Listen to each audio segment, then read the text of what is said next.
All right. Welcome to Mindkeys Insights. So happy to have you aboard for the conversation here. Welcome, whether you're a new viewer or someone coming over from my other channel, Mindkeys. It is so nice to have you here for the conversation, and I'm so stoked to be able to launch this channel and this conversation. I think you're going to really enjoy today's video a lot, and I'm really looking forward to the content that's going to be coming out on this channel. So real quick for context, if you are totally new to me, you've never met me before, never seen any of my content, my name is Dave. I'm a coach, I'm a hypnotherapist, I'm an NLP practitioner, and I've been coaching for about 7 years and I have kind of transitioned over the last couple of years into the field of helping people with psychedelics, in particular psychedelic integration work, helping people use psychedelics for self-healing, because there's a lot of people out there who are on a self-healing path with psychedelics, that kind of thing. And I made the decision at the end of 2021, just recently, to shift and kind of focus my other channel, which is just called Mindkeys. So if you want to search for that, if you're interested in that kind of content, that's its name. And I wanted to shift Mindkeys to be more targeted and focused on the specifics of the self-healing path of psychedelics and how to go about doing that. Like, what are the steps? What are the approaches? What are the mindsets? What are the kind of ways that we can combine personal development and psychedelic self-healing to grow, to heal, to transform, this kind of a thing. So that's what that channel is going to be about going forward, at least for the next, 6 months to a year. And I wanted to launch the second channel because I really enjoy making kind of long form content that is a deep dive into concepts, into explorations, into philosophy, into insights that kind of expand out and ripple out and are tangential to, but connected to the psychedelic experience. So generally speaking, we can kind of think of Mindkeys, the channel, as more of a how-to and the what's and the whys and the specifics of self-healing. This is more once you've had some psychedelic experiences, whether you're a seasoned psychonaut or you are someone who's kind of new, but just started having some kind of big realizations, big epiphanies, start to connect the dots for yourself and your relationship as a human being to other human beings, and our relationship to the planet and to the cosmos as a whole. And you're starting to get these insights and bigger questions as well, as tends to happen on psychedelics. This is the channel where we'll be kind of exploring these bigger, more broad, more open-ended type questions and insights and thoughts. And this is really where we can apply a lot of what we learn in personal development work and spiritual awakening work and psychedelic work to things like, relationships, or things like politics, or things like, questions about spirituality, or questions of epistemology, theories of knowledge, or questions of perception, or these kinds of bigger, deeper, more kind of meaning laden kind of conversations, which I'm all about it. I'm here for it. And I feel like this is an important conversation to have alongside the how-to, so that as people are kind of having their own expansion, their own growth process, they have some support and some new insights.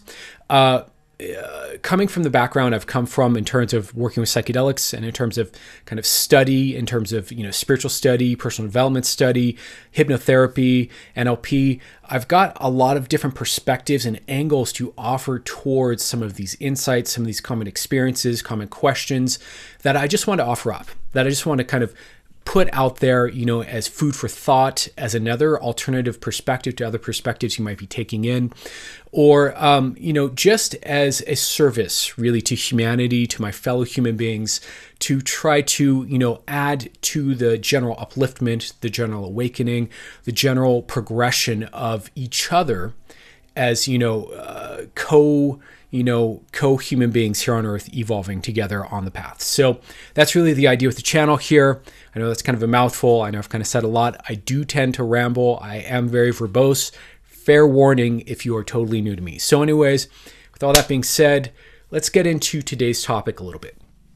Okay, so I wanted to share a little bit of context about my idea here before I go ahead and just kind of lay it out for you. So first thing I want to say is that I'm not saying this is how it is. I'm not saying this is a hard truth. I'm not making a definitive statement. I'm merely offering you another perspective on what's going on in the world right now. This is just a what if. This is just another lens to view life through, view what's happening in the world through, And if it serves you or doesn't, that's up to you. But I just want to kind of offer it up. So I want to be clear. I'm not saying this is what's happening. This isn't some sort of definitive hardline statement on my part. This is just an alternate perspective. Another thing I want to say really quick is that this is not a new idea for me. This is something that popped into my head, I want to say 4 or 5 years ago. So this is perhaps more relevant, in my opinion, now than ever. But was something I was noticing a while ago, and I think, it's just something that's kind of been going on for a minute in our society and around the world. So take everything I say, of course, with a grain of salt, run it through your own filters of evaluation, feel out if this feels true for you, if this resonates for you or not. Either way, that's fine. But I just want to kind of offer you another perspective here on perhaps what's happening in the world. Also, I should say really quick, I do prefer to make kind of longer videos. YouTube has kind of capped my video length, so I'm going to try to be a little bit brief about my points here, and instead of really expanding them and unpacking them. So if you want more video on this topic, do leave me a comment down below, something that lets me know that this hits home for you, you're interested in the topic, you want to hear more about it. With that being said, let's get into it. So the idea I would like to submit to you for consideration today is the notion that perhaps what's going on a global level right now is that we are going through a collective global ego death, and that it's not a good ego death. It's not going well.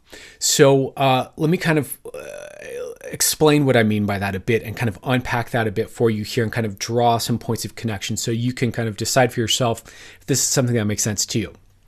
So essentially what happens in an ego death, in my understanding, and I'll do more videos on ego death, feel free to ask me questions below if you want to know more about it.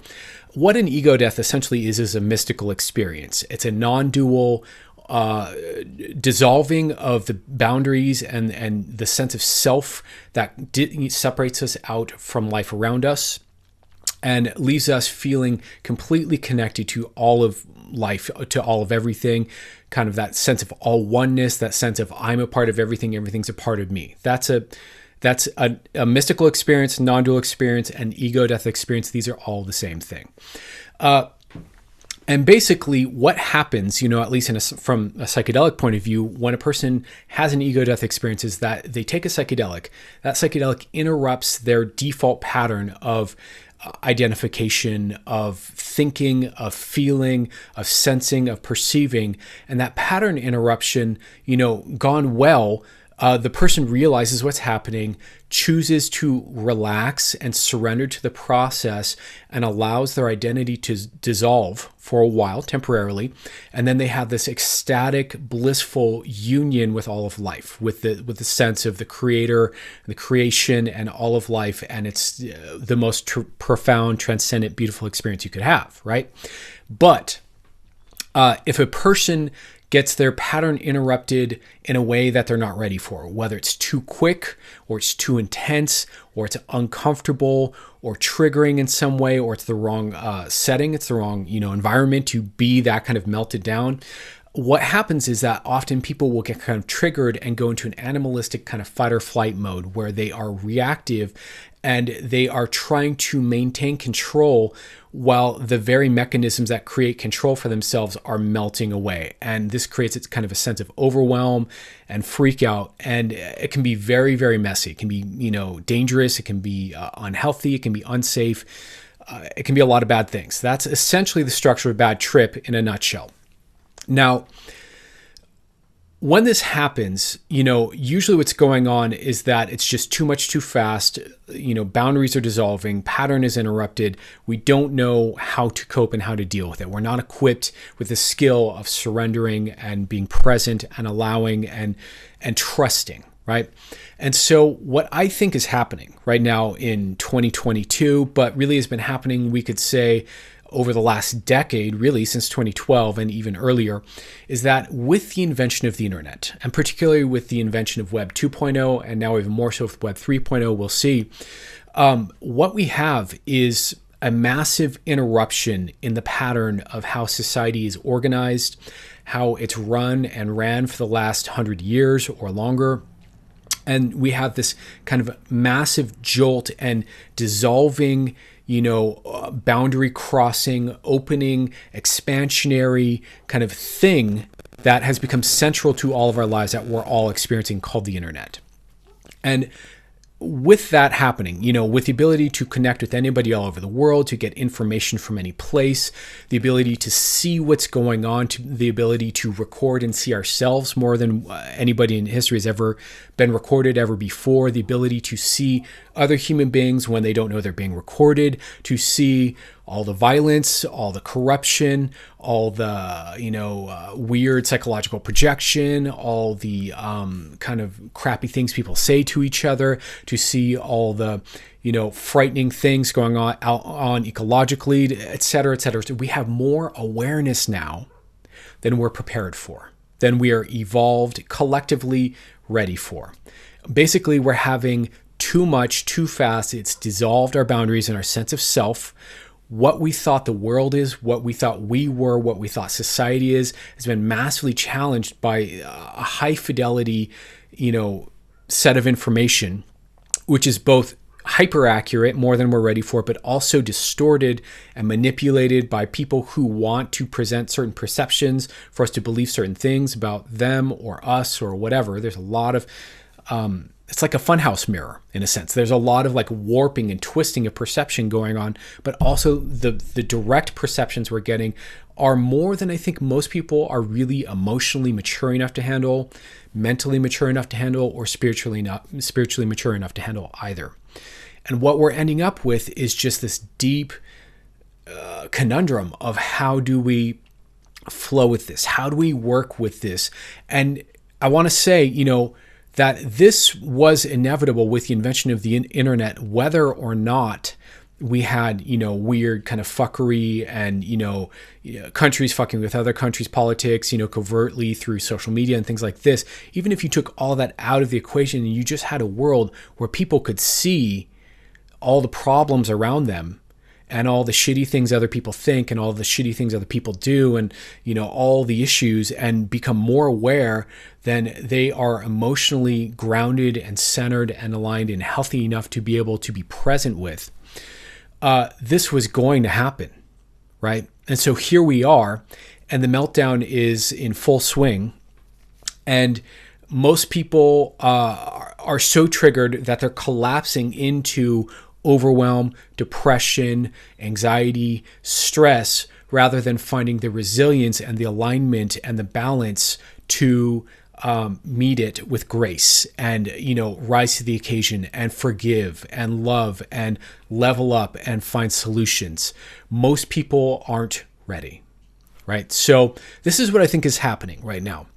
Now, when it comes to a bad trip, when it comes to psychedelic overwhelm or ontological shock, as it's often called, one of the ways that you can get out of it is by simply allowing, by simply agreeing and consenting to whatever's going on inside your visions in your head, whatever uncomfortable feelings, weird thoughts, strange perceptions, fucked up visions, whatever's going on. If you meet it with love and you meet it with permission and allowance and patience and acceptance that this is what's going on in my nervous system for a little while. I'll be okay. This is just what's happening. It's just something going on.